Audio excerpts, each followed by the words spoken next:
Hello दोस्तों, तो जैसा कि पिछले एपिसोड में हमने देखा कि स्नोलैंड ने यहाँ साउथर्न कंट्री पर हमला कर दिया था, जिसकी वजह से साउथर्न कंट्री के 4 फ्रैक्शन वहाँ पर मौजूद सारे कल्टिवेटर्स को अपनी मदद करने के लिए समन कर लेते हैं। लेकिन वांगलिंग उन लोगों का साथ नहीं देना चाहता था, इसलिए वहाँ पर मौजूद कुछ लोग वांगलिंग को जान से मारने की कोशिश करते हैं। लेकिन दूसरी तरफ वांगलिंग आखिरकार गुस्से में आकर उन्हीं की जान ले चुका। यहाँ वांगलिंग ने पूरे 30 साल बाद किसी की जान ली थी और उसे साथ ही साथ एहसास हो गया था कि उसे खुद को बदलने की कोई जरूरत नहीं, बल्कि ये मौत ही है जो कि जिंदगी को मतलब देती है, जिसकी वजह से हम देखते हैं कि उसे अपना आर्टिस्टिक कॉन्सेप्शन समझ आ गया। इसके बाद हमने देखा कि वांगलिंग डैनी और उसकी फैमिली को बचाकर यहाँ साउथर्न कंट्री से बाहर ले जाता है ताकि वो लोग सरवाइव कर सके, जबकि खुद वांगलिंग ने कल्टीवेशन करके जल्द से जल्द गॉड रेल में इंटर होने का फैसला कर लिया था।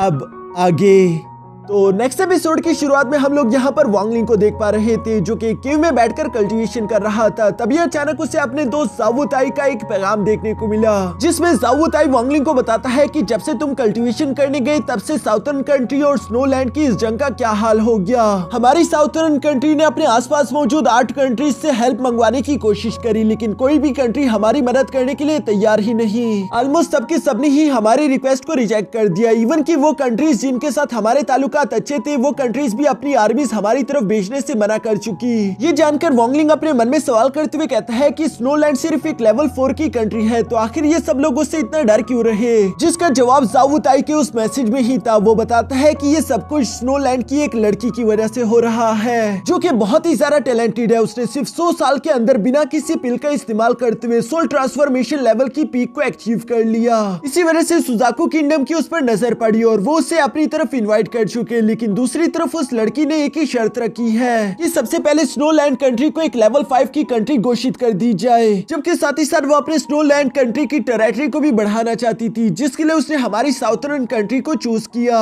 और अब हमें मालूम हो चुका है कि उसने जानबूझकर अपना वो रेन कैलिड्रोन हमारी इस कंट्री में भेजा ताकि ये जंग शुरू हो सके। यहाँ ये सारी बातें सुनकर वांगलिंग को सब कुछ समझ तो आ गया था, लेकिन वो ये बात भी जानता रहा कि वो अभी तक इतना पावरफुल नहीं हुआ कि वो एक सोल ट्रांसफॉर्मेशन लेवल के वॉरियर के साथ फाइट कर सके। इवन अगर गलती से वांगलिंग का उस लड़की के साथ सामना हो जाता है तो वांगलिंग बहुत ही मुश्किल के साथ सिर्फ अपने फॉरबिडन फ्लैग का इस्तेमाल करते हुए शायद मुश्किल से खुद की जान ही बचा पाए। इसीलिए वांगलिंग जावुताई की मदद नहीं कर पाता, बल्कि वो उसी केव में बैठकर लगातार कल्टीवेशन करता रहा। और इसी तरह से देखते देखते पूरा 1 साल गुजर गया, जहाँ एक और साल लगातार स्नो होने की वजह से अब हम देखते हैं कि साउथर्न कंट्री काफी ज्यादा कमजोर हो चुकी थी। वक्त आ चुका था कि स्नोलैंड इन पर हमला कर दे। जावुताई भी इस बात को अच्छे से समझता था, इसलिए वो अपने सन क्लाउड सेट के मेंबर्स को कहते हुए अपने सेट के आसपास से एक ड्रैगन सोल फॉर्मेशन क्रिएट करवाने शुरू हो गया। ये लोग इस फॉर्मेशन को तैयार करते हुए जंग की तैयारियां कर रहे थे। तभी अचानक हम देखते हैं कि यहाँ जावुताई के सामने कई सारे पोर्टल ओपन हो गए, जिन्हें महसूस करके वांगलिंग को भी एहसास हो गया था कि स्नोलैंड की कल्टीवेटर आखिरकार जंग करने के लिए यहाँ पर पहुंच गए। दूसरी तरफ जावुताई अपने सामने मौजूद स्नोलैंड के कल्टीवेटर्स को देखकर उनके लीडर से कहता है कि जरा मेरी बात को समझने की कोशिश करो।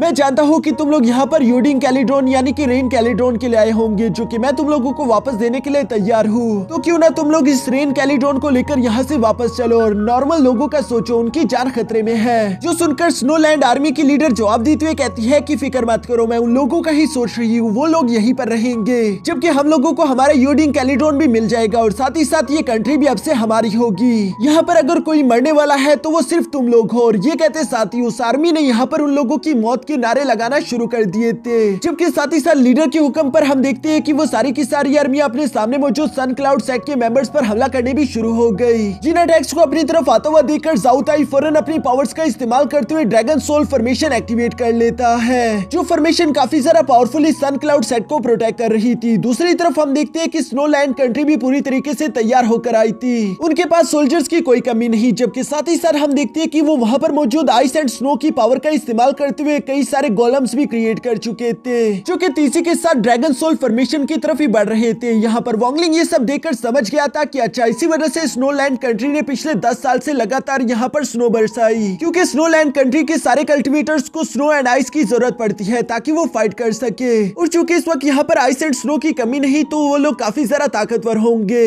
दूसरी तरफ हम देखते हैं कि स्नोलैंड के आइस गोलम इससे पहले कि ये जंप करते हुए यहाँ ड्रैगन सोल फॉर्मेशन पर हमला कर पाते, तभी अचानक वहाँ पर ब्लैक सोल सेक्ट के लीडर पहुंच गए, जो कि अपनी पावर्स का इस्तेमाल करते हुए तेजी के साथ उन गोलम्स को हिट करके पीछे हटा देते हैं। जबकि साथ ही साथ हम देखते हैं कि यहाँ मास्टर ज़ावू ताई का साथ देने के लिए वहाँ पर साथ ही साथ इंक सेक्ट के लीडर भी पहुंच गए थे, जिन दोनों का नाम मास्टर मोशन एंड मास्टर वू था। दूसरी तरफ स्नोलैंड आर्मी के लीडर ये सब देखकर फौरन अपने 5 एलिमेंटल सोल बीस्ट को वहाँ पर समन कर लेती है, जो पांचों स्पिरिचुअल बीस्ट काफी ज्यादा पावरफुल थे और ये तेजी के साथ आगे की तरफ बढ़ते हुए मास्टर वोशन और मास्टर वू पर हमला करने शुरू हो गए। जो देखकर तो ब्लैक सोल सेट का एक पावरफुल एल्डर फौरन से सामने आ गया, जिनका नाम मास्टर किंगफू था। वो इन 5 एलिमेंटल स्पिरिचुअल बीस्ट को देखकर कहते हैं कि मैंने सुना था कि ये पांचों एलिमेंटल स्पिरिचुअल बीस्ट एक सोल ट्रांसफॉर्मेशन लेवल के वॉरियर जितने पावरफुल है। आज मैं ये अपनी आंखों से देखना चाहूंगा। जो कहते साथ ही वो अपने सामने मौजूद ड्रैगन स्पिरिचुअल बीस्ट पर हमला कर चुके, जो कि वाकई में काफी ज्यादा पावरफुल था। लेकिन दूसरी तरफ मास्टर किंगफू का भी कोई जवाब नहीं। वो अपने ब्लैक मिस्ट का इस्तेमाल करते उस ड्रैगन को बुरी तरीके से जकड़ चुके थे। उसके पास बाहर निकलने का कोई रास्ता नहीं था। जबकि तभी अचानक पाइथन स्पिरिचुअल बीस्ट भी पीछे से यहाँ मास्टर किंगफू पर हमला कर देता है। यहाँ पर 2 स्पिरिचुअल बीस्ट अकेले मास्टर किंगफू के साथ फाइट कर रहे थे। दूसरी तरफ यहाँ फेनिक्स स्पिरिचुअल बीस्ट तेजी के साथ आगे की तरफ बढ़ते हुए ड्रैगन सोल फॉर्मेशन पर हमला करके उसे तोड़ने की कोशिश करता है। लेकिन मास्टर ज़ावू ताई की मदद से वो दोबारा अपने फॉर्मेशन को रिकवर कर चुके, जिसकी वजह से फिनिक्स बीस्ट तो अपने मकसद में कामयाब नहीं हो पाता। लेकिन दूसरी तरफ वांगलिंग को इस बात का एहसास हो गया था कि ज़ावू ताई और उसके दोस्त ज्यादा देर तक इस फाइट में टिक नहीं पाएंगे, क्योंकि दूसरी तरफ स्नोलैंड की लीडर अपने साथियों को यूं हारता हुआ देखकर गुस्से में आ चुकी थी। वो फौरन हवा में आते हुए अपने बाकी के दोस्तों को भी एक साथ इकट्ठा कर लेती है, जिसके बाद इन लोगों ने मिलकर वहां पर 4 फॉर्मेशन क्रिएट कर दिए थे, जिसे देखकर नीचे की तरफ मौजूद वॉरियर तो काफी ज्यादा घबरा गए। वो जानते थे कि ये स्नोलैंड का एक powerful ice and snow tower attack है। इस अटैक के सामने तो एक सोल ट्रांसफॉर्मेशन लेवल की पीक का वॉरियर भी टिक नहीं पाएगा, और यहाँ पर बिल्कुल ऐसा ही हुआ। आइस एंड स्नो टावर का लेजर बीम अटैक इतना ज्यादा पावरफुल था, जिसके सामने ज़ावू ताई का ड्रैगन सोल फॉर्मेशन टिक नहीं पाता। यहाँ पर अपने सेट के फॉर्मेशन को इस तरह से बिखरता हुआ देखकर ज़ावू ताई तो बहुत ही ज्यादा परेशान हो गया था, जबकि स्नोलैंड की लीडर काफी ज्यादा खुश हो गई। लेकिन तभी अचानक उसके सामने एक पोर्टल ओपन हो जाता है, जिसके अंदर से हम देखते हैं कि फ्रैक्शन का आखिरी सेट लीडर यानी कि कर्स क्लाउड सेट का लीडर भी वहां पर पहुंच गया, जिसे लोग प्रोटेक्टर के नाम से जानते थे। वो भी स्नोलैंड की इस आर्मी लीडर की जितना ही पावरफुल था, क्योंकि वो भी सोल ट्रांसफॉर्मेशन लेवल की पीक पर है। यहाँ मिस्टर प्रोटेक्टर आते साथ ही अपने सामने मौजूद स्नोलैंड की उस लीडर को देखकर कहते हैं कि आखिरकार ये खूबसूरत तितली हमारे घर आ ही गई। दूसरी तरफ स्नोलैंड की वो लीडर भी यहाँ पर मिस्टर प्रोटेक्टर को पहचान गई थी, लेकिन हमें जानने को मिलता है कि मिस्टर प्रोटेक्टर पहले से इस मौके का इंतजार कर रहा था। ये लोग ये बात तो अच्छे से जानते थे कि उस फिनिक्स फॉर्मेशन को तोड़ना हमारे लिए काफी ज्यादा डिफिकल्ट है, जो कि लगातार हमारे साउथर्न कंट्री में स्नो बरसाती जा रही है। लेकिन साथ ही साथ हम 2 कंट्रीज के बीच जंग का इम्कान भी है, जहाँ पर बाकी के कंट्रीज हमारे साउथर्न कंट्री का साथ देना नहीं चाहते, क्योंकि उन्हें स्नोलैंड की इस पावरफुल लड़की से डर लगता है। जिस पर हम देखते हैं कि मिस्टर प्रोटेक्टर ने अपने साथियों से कहा था कि फिक्र मत करो, एक बार वो प्यारी तितली हमारे घर आ जाए उसके बाद मैं उसकी जान लूंगा। और यहाँ पर मिस्टर प्रोटेक्टर वही याद करते हुए यहाँ यही सोच रहा था कि आज के दिन चाहे कुछ भी हो जाए, हम इस लड़की को जिंदा नहीं छोड़ेंगे, क्योंकि मिस्टर प्रोटेक्टर पूरी प्लानिंग के साथ आया हुआ था। वो फौरन यहाँ पर कहता है कि मेरे साथियों यही सही मौका है। तभी अचानक हम देखते हैं कि मिस्टर प्रोटेक्टर के अलावा वहाँ पर बाकी के भी 8 कल्टिवेटर्स फौरन समन हो गए थे, जो कि सबके सब अपनी पावर्स का इस्तेमाल करते वहाँ पर 9th सन किलिंग फॉर्मेशन एक्टिवेट करने शुरू हो गए। स्नोलैंड की आर्मी लीडर भी ये देखकर पहचान गई थी कि ये सब लोग अपनी पावर का इस्तेमाल करते हुए खुद की पावर को कंबाइन करके एक अटैक करना चाहते हैं, इसलिए वो इन्हें बीच में रोकना चाहती थी, लेकिन वो ऐसा कर नहीं पाती। ये 9th सन किलिंग फॉर्मेशन में काफी ज्यादा पावरफुल था, जिसकी वजह से इन सब एल्डर्स के मुंह से खून निकल रहा था, लेकिन ये लोग फिर भी हार नहीं मानते। और आखिरकार हम देखते हैं कि मिस्टर प्रोटेक्टर ने अपने साथियों के साथ मिलकर 9th सन किलिंग फॉर्मेशन पूरी तरीके से एक्टिवेट कर लिया, जिसकी वजह से वहाँ हवा में एक बहुत बड़ा स्पिरिचुअल एरो क्रिएट हो गया, जिसका इस्तेमाल करते हुए मिस्टर प्रोटेक्टर अपने सामने मौजूद तीसी के साथ उस स्नोलैंड की लीडर पर हमला कर चुके। यहाँ ये स्पिरिचुअल एरो काफी ज्यादा खतरनाक था, जिससे एक ड्रैगन गार्ड करता हुआ तीसी के साथ आगे की तरफ बढ़ता जा रहा है। स्नोलैंड की लीडर तो उसे रोकने की अपनी हर एक मुमकिन कोशिश करना चाहती थी, लेकिन उसका कोई भी डिफेंस मैकेनिज्म काम नहीं आ रहा था, और इसी वजह से हम देखते हैं कि ये स्पिरिचुअल एरो आखिरकार उसके बॉडी के आर पार होते हुए उसकी जान ले लेता है, जो देखकर तो वहाँ पर मौजूद सब लोग ही हैरान हो गए थे। इवन की वांगलिंग को भी अपने आंखों पर ये सब देखकर यकीन नहीं आ रहा था कि आखिर ये इतना आसान कैसे हो गया, मैंने बिल्कुल नहीं सोचा था। यह चूंकि अब स्नोलैंड की लीडर मर चुकी थी, इसलिए दूसरी तरफ हम देखते हैं कि मास्टर ज़ावू ताई भी अपने साथियों के साथ एक बार फिर से जंग के लिए तैयार हो गए। वो यहाँ पर अपने साथियों को इकट्ठा करते हुए कहते हैं कि स्नोलैंड की रेड बटरफ्लाई मारी गई, अब हम लोगों को डरने की कोई जरूरत नहीं, और हम लोग इनको अपनी कंट्री का एक छोटा सा टुकड़ा भी नहीं देंगे, इसलिए हार मत मानना और आगे बढ़ते हुए हमला करो। जो सुनकर यहाँ पर आखिरकार साउथर्न कंट्री की आर्मी ने भी तेजी के साथ आगे की तरफ बढ़ना शुरू कर दिया। लेकिन दूसरी तरफ हम देखते हैं कि स्नोलैंड की आर्मी अभी भी हार नहीं मान रही थी, जबकि साथ ही साथ वहाँ पर अभी भी 5 एलिमेंटल स्पिरिट बीस्ट जिंदा आते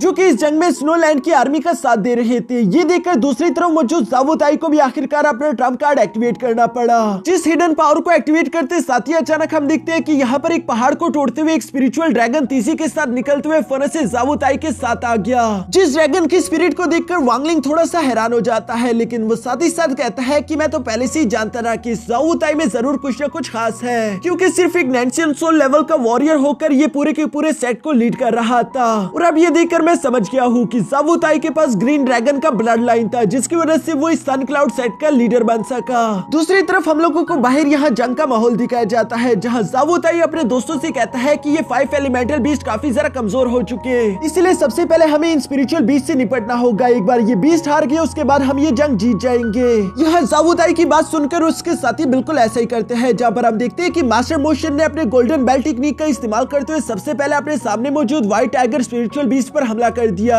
जिससे वो अपने गोल्डन बेल आर्टिफैक्ट के अंदर कैद कर लेते हैं। तब तक बाकी के कल्टिवेटर्स ने मिलकर अपनी एनर्जी का इस्तेमाल करते हुए फायर फेनिक्स और साथ ही साथ ग्रीन ड्रैगन को भी हिट करके जमीन पर गिरा दिया था। देखते ही देखते जंग की सिचुएशन पलटने लगी थी, क्योंकि मास्टर ज़ावू ताई अपने ड्रैगन ब्रेथ का इस्तेमाल करते वहां पर और भी कई सारे स्नोलैंड के कल्टिवेटर्स को हराने लगा। पीछे की तरफ अब सिर्फ 2 एलिमेंटल बीस्ट ही बचे हुए थे, जिनमें से एक अर्थ एलिमेंटल पाइथन बीस्ट था, जो कि काफी ज्यादा पावरफुल था। वो अपनी पावर्स का इस्तेमाल करते हुए कई सारे कल्टिवेटर्स को ढेर कर लेता है। दूसरी तरफ वांग लिंग भी उस पाइथन को देखकर अपने मन में कह रहा था कि मुझे अपने हेवनली पल के लिए एक अर्थ एलिमेंट की जरूरत थी और ये पाइथन बहुत ही काम आ सकता है, तो क्यों ना मैं इस अर्थ एलिमेंटल पाइथन को पकड़कर अपने हेवनली पल के अंदर कैद कर लूं। यकीनन ये काम काफी जरा रिस्की होगा, लेकिन इतनी कीमती आर्टिफैक्ट के लिए ये रिस्क तो लेना बनता ही है। जिसके बाद हम देखते हैं कि वांग लिंग फौरन अपने केव को छोड़कर बाहर की तरफ रवाना हो गया ताकि वो इस अर्थ एलिमेंटल पाइथन को पकड़ सके। तभी अचानक ऊपर की तरफ हम देखते हैं कि इस एलिमेंटल अर्थ पाइथन को पकड़ने के लिए एल्डर वो भी आ चुके थे, जो कि उस अर्थ एलिमेंटल पाइथन पर हमला करते हुए कहते हैं कि आखिर तुम कहां भाग रहे हो? क्या तुमने सच में सोचा था कि तुम यहां से अपनी जान बचाकर भाग सकते हो?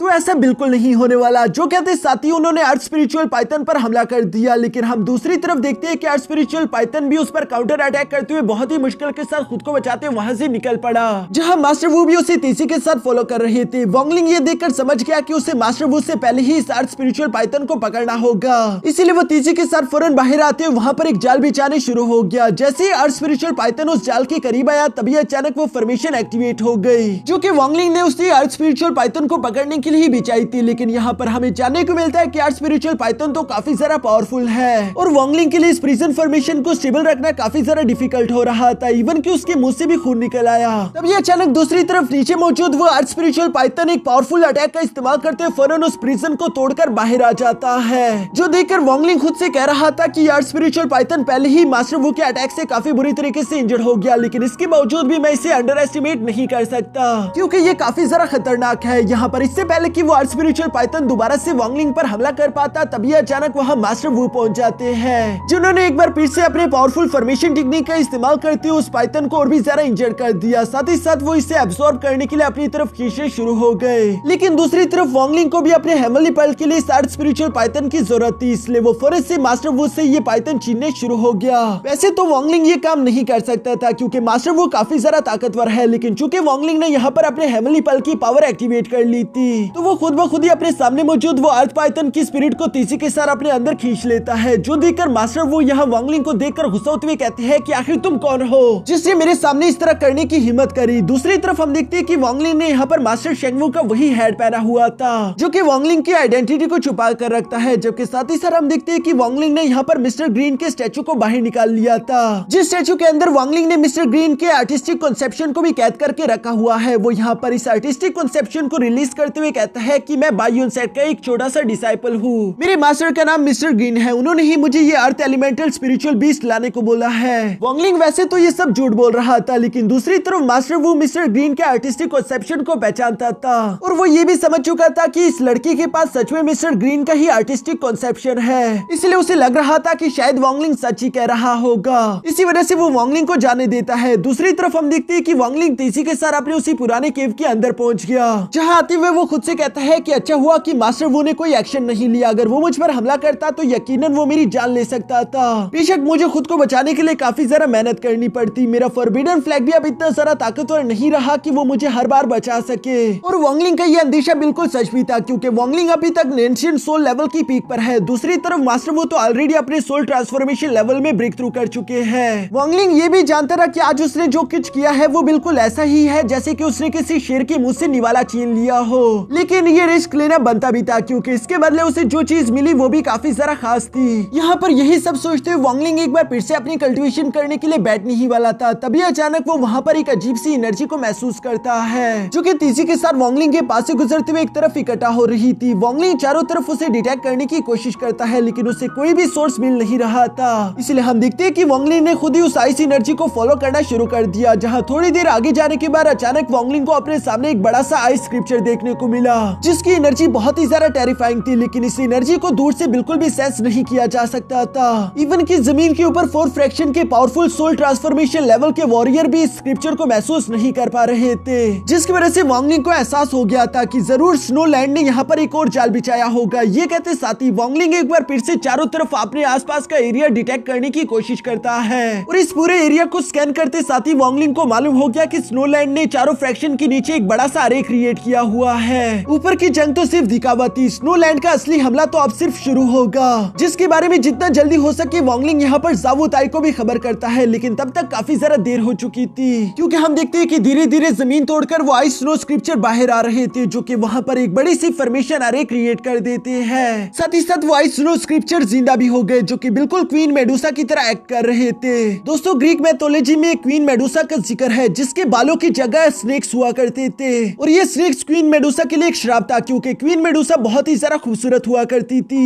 जिस लेडी गॉड ने क्वीन मेडुसा को ये श्राप दिया था वो इसलिए क्योंकि उसके हस्बैंड क्वीन मेडुसा की तरफ अट्रैक्ट हो गए थे, तो वो लेडी गॉड चाहती थी कि आज के बाद कोई भी क्वीन मेडुसा की खूबसूरती को देख ना पाए, जो भी उसकी खूबसूरती को देखने की कोशिश करेगा वो फौरन पत्थर बन जाएगा। यहाँ पर भी बिल्कुल ऐसा ही हो रहा था। वो आइस स्नो स्क्रिप्चर अपने स्नेक्स का इस्तेमाल करते हुए अपने सामने मौजूद सारे के सारे कल्टीवेटर्स को आइस क्रिस्टल में कन्वर्ट कर रहे थे जो कि साउथर्न कंट्री के लिए तो बिल्कुल भी ठीक नहीं। इसलिए हम देखते हैं कि ज़ावू ताई ने अपने ग्रीन ड्रैगन का इस्तेमाल करते हुए वहाँ पर मौजूद कुछ आइस स्नो स्क्रिप्चर को तोड़ना शुरू कर दिया था, लेकिन इससे पहले कि ज़ावू ताई एक दो से ज्यादा स्क्रिप्चर्स को तोड़ पाता तभी अचानक उसके सामने एक बड़ा सा पोर्टल ओपन हो जाता है, जिसे देखकर तो ज़ावू ताई भी सरप्राइज हो गया क्योंकि ये पोर्टल किसी और ने नहीं बल्कि असली रेड बटरफ्लाई ने ओपन किया है जो कि स्नोलैंड की क्वीन है। पिछले तो सिर्फ एक डुप्लीकेट थी, इसी वजह से उसने मास्क पहना हुआ था। यहाँ पर रेड बटरफ्लाई को देखकर तो वहाँ पर मौजूद सब लोग ही काफी जरा हैरान हो चुके थे, जबकि साथ ही साथ दूसरी तरफ हम लोग रेड बटरफ्लाई को देखते हैं जो कि धीरे धीरे उस पोर्टल के अंदर से बाहर आ रही थी।